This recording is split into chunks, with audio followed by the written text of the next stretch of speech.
સુરતના પાંડેસરા જીઆઈડીસી વિસ્તારમાં છત પર તાડપત્રી ગોઠવતી વખતે સંતુલન ગુમાવતા મજૂર નીચે પટકાવતા ગંભીર ઇજાઓ થઈ હતી, જેને લઈ તાત્કાલિક સારવાર માટે હોસ્પિટલ ખસેડાયા હતા, જ્યાં તેનું સારવાર દરમિયાન મોત નિપજતા પોલીસ તપાસ હાથ ધરી હતી. સુરતના પાંડેસરા જીઆઈડીસી પ્રતિભા મિલ વિસ્તારમાં કામ દરમિયાન એક દુર્ઘટના સર્જાઈ હતી. મૂળ નવાપુર નજીકના ગામનો અને સુરત મજૂરી માટે અપડાઉન કરતા 42 વર્ષીય ગુલાબસિંહ વિરજી ગાવિત પાંડેસરા જીઆઈડીસી વિસ્તારમાં છત પર તાડપત્રી ગોઠવતી વખતે સંતુલન બગડતા ઊંચાઈ પરથી નીચે પટકાયો હતો. આ ગંભીર અકસ્માત બાદ ઇજાગ્રસ્ત મજૂરને તાત્કાલિક 108 એમ્બ્યુલન્સને મારફતે હોસ્પિટલ ખસેડવામાં આવ્યો હતો.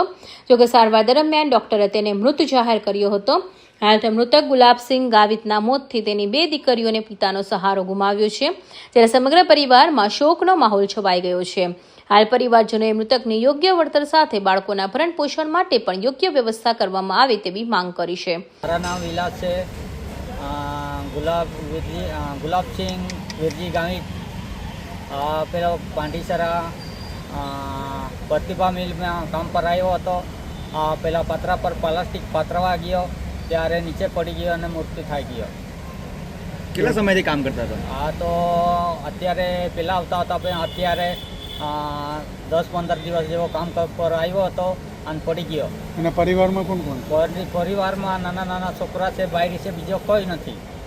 કંપનીવાળા શું કહે છે? કંપનીવાળાને અમારા એમ માંગણી છે કે આને ભરપાઈએ પૈસા જેવો આપે, એટલે કોઈરા કોઈ શિક્ષણ કરે એમ.